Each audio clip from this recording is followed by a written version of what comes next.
புதுசா ஒரு கோயில் கட்டியிருக்கா, அங்க போய் வேண்ட. ஆனா நீ ஒரு 100 வருஷம் 200 வருஷம் பழமையான கோவில்னா இன்னும் கொஞ்சம் சேர்த்து வேண்டிட்டு. ஏன்?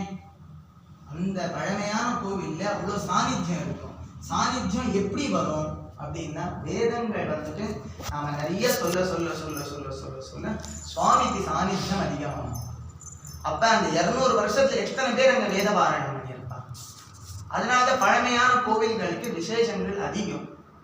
ஏன்னா இந்த நம்ம வந்துட்டு இந்த வேதங்கள்ல வந்துட்டு திருப்பி திருப்பி திருப்பி திருப்பி சொல்றச்ச எங்க சுவாமிக்கு சாநித்தியம் அதிகமாகும். சுவாமிக்கு சாநித்தியம் அதிகமாகறச்ச பக்தர்களுடைய எல்லா ஆசையும் நிறைவேறும். அதுதான் அந்த வேத பாராயணத்தோட கான்செப்ட். இன்னொரு விஷயம், வேத பாராயணத்துல வேதத்துல சொல்லாத ஒரு விஷயமே கிடையாது, தர்மசாஸ்திரத்துல சொல்லாத விஷயமே கிடையாது. ஒரு நீட்னஸ் ஆகட்டும், ஒரு கிளீன் ஆகட்டும், ஒரு டெக்னாலஜி ஆகட்டும், ஒரு மெடிசன் ஆகட்டும், எல்லாமே வந்துட்டு நம்ம தர்மத்தில் சொல்லப்பட்டிருக்கு. ஆயுர்வேதிக்